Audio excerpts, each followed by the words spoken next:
মা, আজকে তোমার আব্বা তোমার লেগে একটা লাল সুন্দর দেখে একটা জামা আনবে। তুমি কানবা না, ঠিক আছে? তোমার আব্বারে আমি কয়ে দিচ্ছি তোমার লেগে জামা আনতে। দেখো কত বড় একটা উকুন। ও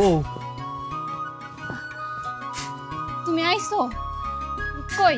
মায়ের লেগে জামা আনো নাই?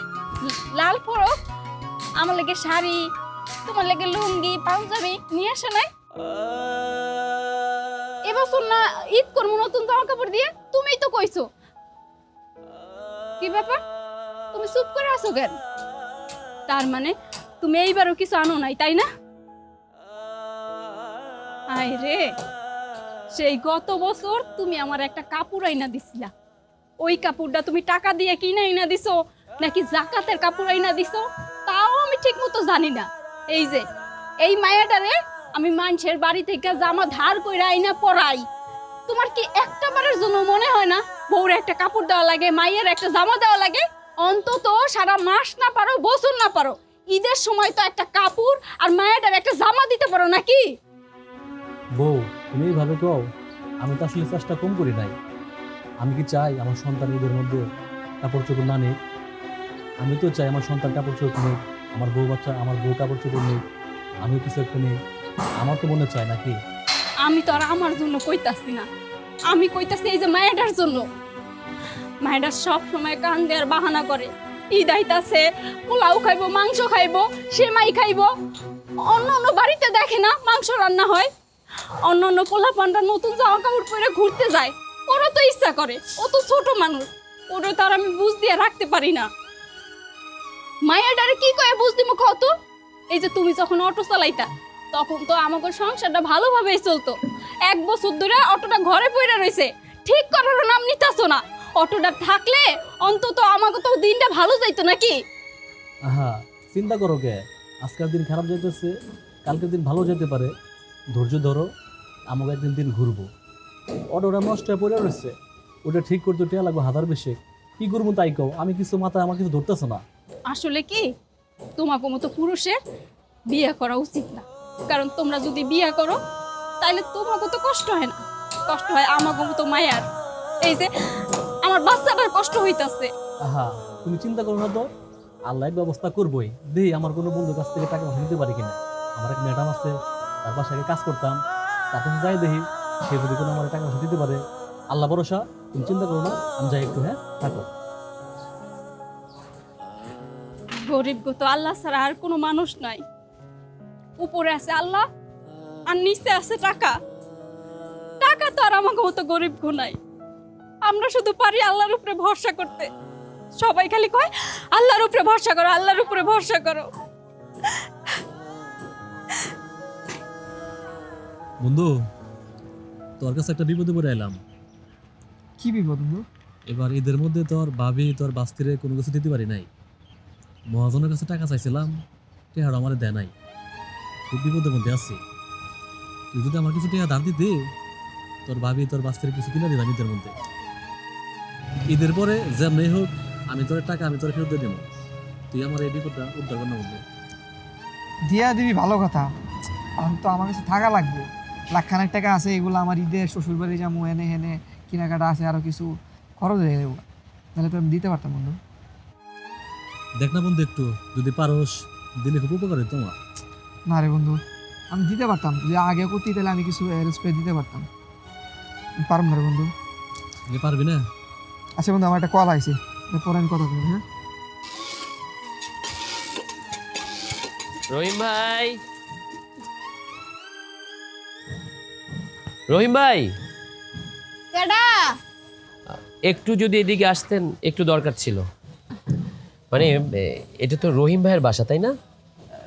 রহিম? কোন রহিমের কথা কইতাছেন? আচ্ছা, এই বাড়িতে রহিম নামে একজন থাকতেন, ওনার ফ্যামিলি নিয়ে। তিনি কি নেই? মানে বছর দেড়েক হয়, এর আগে আমি এসেছিলাম। আমি তো প্রায় প্রতি বছরই আসতাম, তখন তো এখানে রহিম ভাই ছিল। আমি সেই রহিম ভাইকে খুঁজছি, তিনি আমার পরিচিত। ও আচ্ছা, উনি তো নাই। উনি 1.5 বছর আগে বিদেশ চলে গেছে, এখন এই বস্তিতে আমরাই থাকি। ও আচ্ছা, তিনি বিদেশে চলে গেছে। আসলে এর আগে প্রতি বছর আমি ওনাকে এই রোজার মাসের শেষের দিকে এসে কিছু টাকা দিতাম। 1030 টাকা দেওয়া হতো। এই বছর আর একটু বেশি ছিল।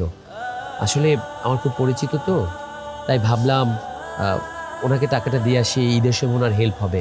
আসলে বলুন, রোজা, ঈদ, এই ঈদগুলোতেই তো মানুষের টাকার প্রয়োজন হয়। আমি তাই এসেছিলাম। ওনার একটা প্যারালাইসিস ওয়াইফও ছিল। আমি ভাবলাম টাকাটা দিলে তাদের হয়তো হেল্প হবে। ও হ হ, তার বউ তো মরে গেছে। ও আচ্ছা, মারা গেছে। আসলে এই বাড়িতে আমার অনেক স্মৃতি।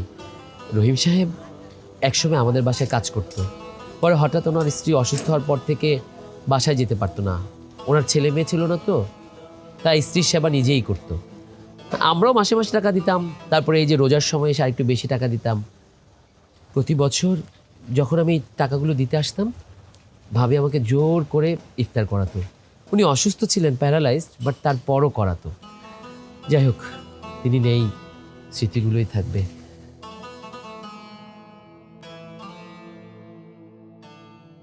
এটা বুঝি আপনার বাচ্চা? হ্যাঁ, আমার মাইয়া। তুমি ঈদে কোন জামা কিনেছো কিছু?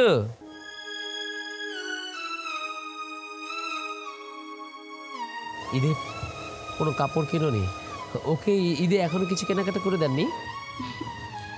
গরিব মানুষের আবার ঈদ আছে ভাই? আমরা তো গরিব মানুষ, আমাকে খাওয়ানি ঠিক মতো জুড়ে না, আবার কাপড়। এটা অবশ্য আপনি ঠিক বলেছেন। আচ্ছা, আমাকে আবার বেশ কয়েকটা বাড়িতে যেতে হবে। রহিম সাহেবের মতো এরকম আমার কিছু আত্মীয় স্বজন আছে যাদেরকে আমি একটু আমার মতো করে হেল্প করি। আসি বাবু, বাবাকে বলবে লাল রঙের একটা জামা কিনে দিতে। ঠিক আছে, আসি। আসসালামু আলাইকুম। ওয়ালাইকুম আসসালাম।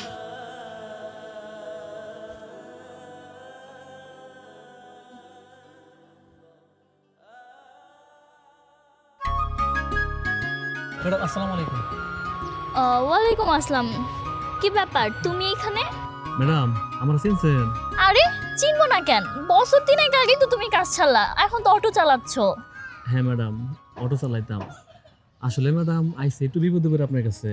বিপদে পড়া? আপনার বাসায় তো মেলাদিন কাজ করে গেছি। এবার ঈদের মধ্যে আমার বউ বাচ্চারে টাকার অভাবে কোনো কিছু দিতে পারি নাই। অনেকের কাছে টাকা পয়সা চাইছিলাম, পাই নাই। এই জন্য চিন্তা করলাম, যেহেতু আমার ম্যাডামের কাছে অনেকদিন কাজ করছি, ম্যাডামের বাসায় যাই, একটু তার কাছে যাই, যদি কোনো উপকার হয় আমার। ওই যে থাকে না মানুষে ঈদের মধ্যে, রমজান মাসে কোরবানি দেয়, মানুষের দেয়, অনেক কিছু দেয়।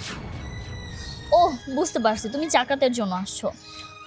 কিন্তু কথা হচ্ছে, আমার তো এবার সব ভাগ করা ছিল। আমি তো এবার জাকাতে 4000 লুঙ্গি আর 4000 শাড়ি ব্যবস্থা করছিলাম, কিন্তু এটা তো সবাইকে দেওয়া হয়ে গেছে। তুমি তো দেরি করে ফেলছো। আর আমার হাতের অবস্থা এখন ভালো না। সব থেকে বড় কথা হচ্ছে, তোমার ভাই মানে আমার হাজবেন্ড দুবাইতে একটা ফ্ল্যাট কিনছে, তাই বলে আমাদের হাতের অবস্থা এখন আগের মতো নাই, বুঝতে পারছো? আমরা খুব তাড়াতাড়ি দুবাইতে সেটেল হয়ে যাব। তুমি এক কাজ করো, তুমি কুরবানি ঈদ আসো। আমরা তো প্রতি বছরই কুরবানি দিই, তোমার জন্য এবার ভুঁড়িটা রাখবো, ঠিক আছে? ম্যাডাম তাও যদি একটু দেখতেন আমারে। আমি তো বললাম না, তুমি কুরবানি ঈদে আসো, আমি তোমার বিষয়টা দেখবো। আর আমার ইম্পর্টেন্ট একটা মিটিং আছে, আমি আসি। হ্যাঁ, থাক। কপাল, বড় লোকের রিচ, গরিবের রিচ, এই হচ্ছে পার্থক্য।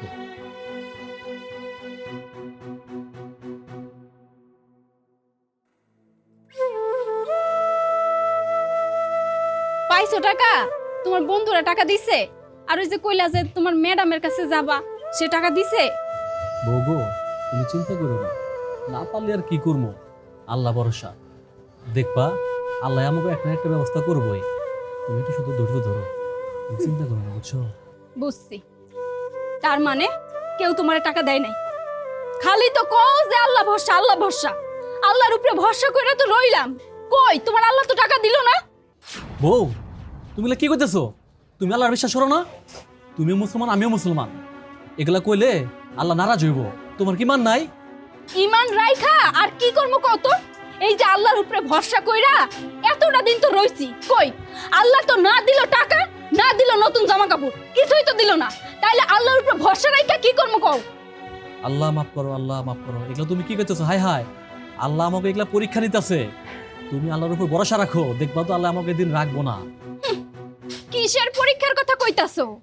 গরিব হইয়া যখন থেকে জন্ম নিছি, তারপর থেকেই পরীক্ষা দিতে দিতে এই পর্যন্ত আইছি। আমি যদি এই পরীক্ষাগুলা স্কুলে গিয়ে দিতাম তাহলে এতদিনে এমবিবিএস ডাক্তার হয়ে যাইতাম। আরে বউ, আমি তোমার কাছে হাত জোর করতেছি, তুমি এগুলা বইলো না। তুমি আল্লাহর কাছে তওবা করো, আল্লাহ আমাকে এই দিন রাখবো না। আল্লাহর উপরে তো ভরসা করছিলাম, আল্লাহর উপরে ভরসা করছি বইলেই টাকা বাড়ির সামনে আইসা নাকের ডগা দিয়া চইলা গেল।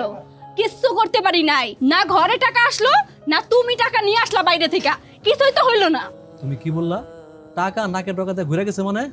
ওই যে রহিম আছে না, আমাকে আগে যারা থাকতো তাগরে এক লোক আইছিল 30,000 টাকা দেওয়ার জন্য। তাগো নাকি প্রতি বছরই দেই 30,000 টাকা করে দেয়, এবছর নাকি আরো বেশি দিতে চাইছে।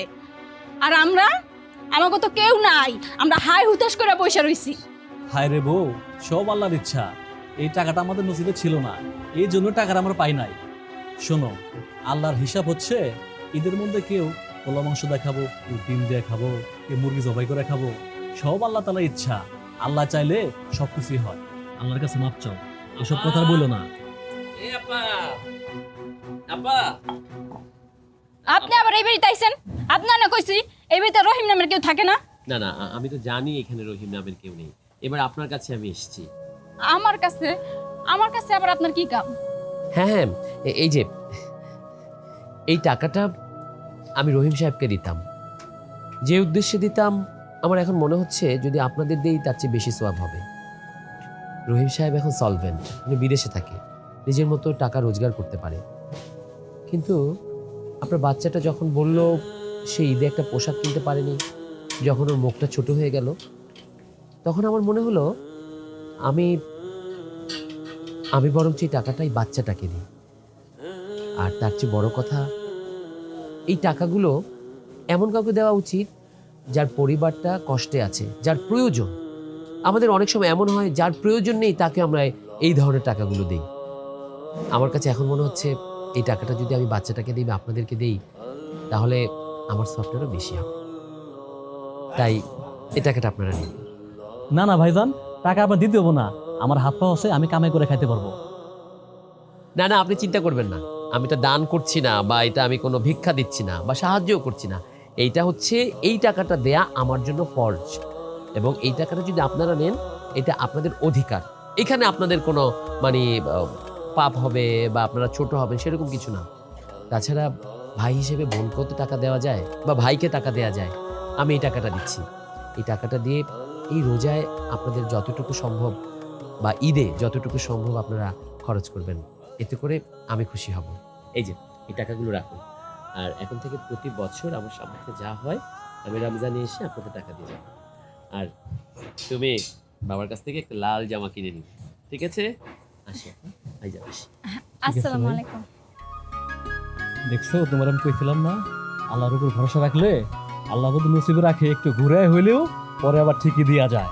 বুঝতে পারছো? একেবারে ঠিক কথা কইছো। এবার আমার আম্মা জান রে ঈদের মার্কেট করিয়ে দিব, ঠিক আছে না বাবা?